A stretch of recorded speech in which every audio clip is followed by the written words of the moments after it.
ॐ त्र्यम्बकं यजामहे सुगन्धिं पुष्टिवर्धनम् उर्वारुकमिव वन्दनामृतोरमुक्षीयमामृतात्। ॐ नमो भगवते वासुदेवाय। ॐ नमो भगवते वासुदेवाय। ॐ नमो भगवते वासुदेवाय। ॐ नमो भगवते वासुदेवाय। आप सभी को मैंने आज आगे श्री कार्तिक महात्म्य के 24 अध्यायों की कथा श्रवण कराने जा रहा हूँ। आप इसको ध्यान देकर सुनी और हर दिन आपको कार्तिक मास के बारे में भी मैंने कुछ अंश में बता रखा हूँ। आप इसी की कार्य से आप सदा सर्वदा कल्याण करते हुए, भगवान का ध्यान करते हुए आप भगवान कार्तिक मास में जितना पूजा पाठ करते हैं उतने ही अनगिनत फल प्राप्त होता है। बोलो सच्चिदानंद भगवान की जय। अब 24 अध्याय में मैं आगे की बात कथा सुनाता हूँ, आप ध्यान देकर सुनिए। लिख जाओ निज से दया से सुंदर भाव बताकर, कार्तिक मास 24वां अध्याय सुनो सुधाकर। बोलो सच्चिदानंद भगवान की जय। अब राजा पृथक पूछते हैं कि हे राजन, मैंने तुलसी महात्म्य के बारे में संपूर्ण जान ली है, आपने बता दिए हैं। अब आगे कार्तिक मास में किस किस का पूजन करने से और किस का ध्यान करने से कैसा और किस भगवान का पूजन किया जाता है, ये भी आगे बताइए करके भगवान राजा पृथक ने पूछा। और नारद जी कहने लगे कि पहले समय एक पर्वत के निकट कांतिपुर में एक धर्मदत्त नाम का राजा रहता था। वो बड़ा भगवान विष्णु का भक्त था। वो अनेक प्रकार के भगवानों का दान धर्म करना, प्रत्येक रात्रि में जागरण लेना, इस प्रकार से हर भगवान विष्णु के मंदिर में जाना। और उसने भगवान विष्णु के निमित्त चरणामृत सहित तुलसी पत्र दल सहित संपूर्ण प्रकार के पूजन सामग्री लेकर एक दिन रात्रि जागरण के समय मंदिर में जा रहे थे। उसी समय धर्मदत्त जाते जाते एक भयंकर राक्षसनी दिखी और वो नंगी और मांस रहित भयंकर राक्षसनी और बड़े बड़े जीभ, बड़े बड़े आँख, ऐसे राक्षसनी को देखकर धर्मदत्त कांपने लगे। और अन्य कोई उपाय ना देखकर उसने, अब जब डर लग गई तो अब उसको कैसे भगाया जाए, तो उसने दिमाग में और कुछ नहीं आया। जो अपनी थाली थी हाथ में, वो थाली उनके शरीर में, उस राक्षसनी के शरीर में फेंक दिया गया।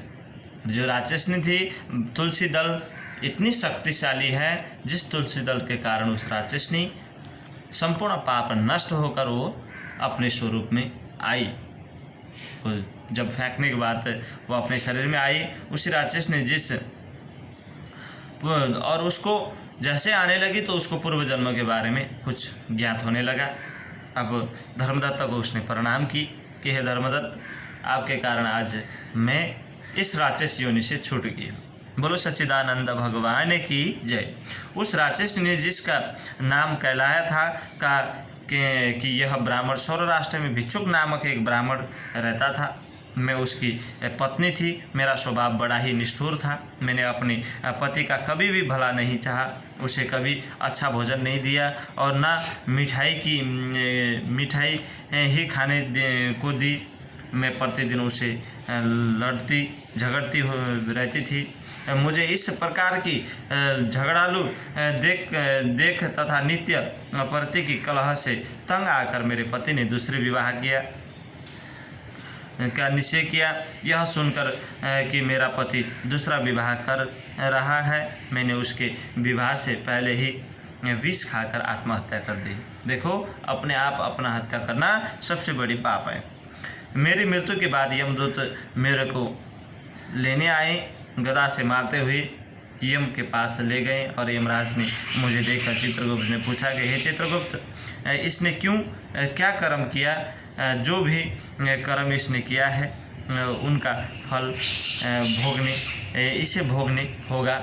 कलहा के कहा कि ब्राह्मण चित्रगुप्त ने यमराज से कहा, इसने अपने जीवन में कोई भी अच्छा काम नहीं किया, न पति की सेवा की, न कभी किसी का आदर सत्कार किया, ना स्वयं भगवान के भक्ति में लगी, और हर प्रकार से उसने अपने पति को भी दुष्ट स्वभाव दिखाया, और जिस पत्नी ने अपने पति के साथ दुष्ट स्वभाव दिखाया उसी दुष्ट स्वभाव का प्रतिफल उसको राक्षस योनि में जन्म लेना पड़ा।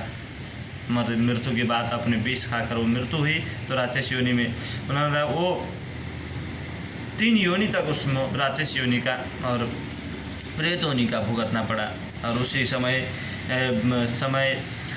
अपने दूतों मरुस्थान में भेज दिए। वहाँ पर यह बहुत ही दिनों तक प्रेत योनि में रहकर फिर यह पापिनी अपने तीनों योनियों को भोगने, ऐसे ब्राह्मण मैं 500 वर्ष में प्रेत योनि में हूँ और भूख प्यास के कारण दुखी रहती हूँ। एक दिन भूख से तंग आकर मैं एक वैश्य के शरीर में प्रविष्ट हो गई। उसे शरीर द्वारा मैं कृष्ण और बेड़ी के संगम पर इस देश में आ पहुँची। एक दिन भगवान शंकर विष्णु ने मुझे बलात् उसके शरीर के बाहर निकाल दिया।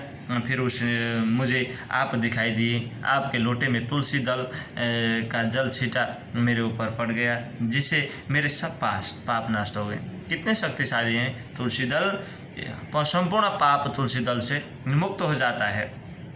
हे द्विजोत्तम, अब आप मुझे यह बात कहिए कि आगे होने वाली तीनों योनि में इस प्रेत योनि से कैसे किस तरह से मुक्ति होएगी। धर्मदत्त कहलाता है कि बात सुनकर उसने पिछले कर्मों के वर्तमान अवस्थाओं को देखकर बड़े ही दुखी हुआ।